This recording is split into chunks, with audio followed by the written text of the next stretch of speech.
One of the key data points that President Obama has been pushing regarding employment and the recovery runs like this.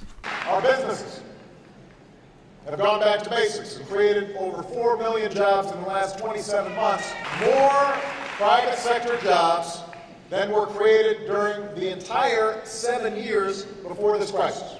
Now, if we look that number up, we discover that, when he said it in June, it was correct. The last 27 months saw a growth of 4.1 million private sector jobs, while the 7 years before the crisis saw 3.8 million new private sector jobs.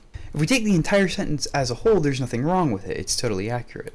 But if we're a bit curious to dig in the data, we might want to ask some questions about the specifics. Why did he choose the number 4 million? Why did he choose 27 months when he's been in office for 40 months? Why mention private sector jobs specifically? And why did he compare it to 7 years before the crisis? First, let's look at the past 27 months of job growth. This is a chart of the number of jobs the U.S. has created over the past 27 months. You can see a pretty steady upward slope totaling 4.1 million jobs. But if we look at job growth over President Obama's entire term, at the time he made that statement, we were only up 55,000 private sector jobs from when he took office.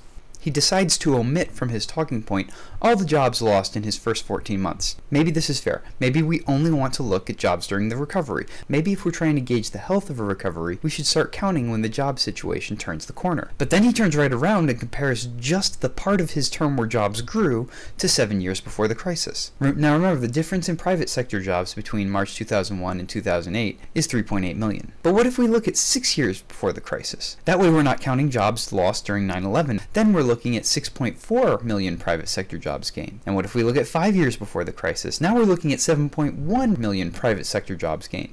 Okay, but what if we look at the 27 months after the last crisis? Now we're comparing similar time periods. 27 months of recovery under Bush versus 27 months of recovery under Obama. In the first 27 months of the last recovery, we gained 4.5 million private sector jobs, almost 500,000 more jobs than during this recovery. And if we compare all these numbers, 7 years, 6 years, 5 years, and 27 months during the last recovery, we see there's only one number that is smaller than the number of private jobs gained under Obama.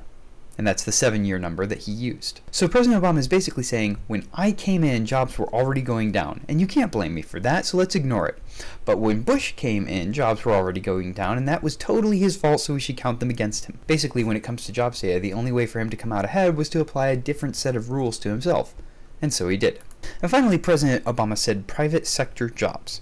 But what he really meant to say was private sector payrolls. You see, the Bureau of Labor Statistics, or BLS, counts jobs in two different ways. The number that President Obama was talking about comes from the payroll tables, which only counts the payrolls.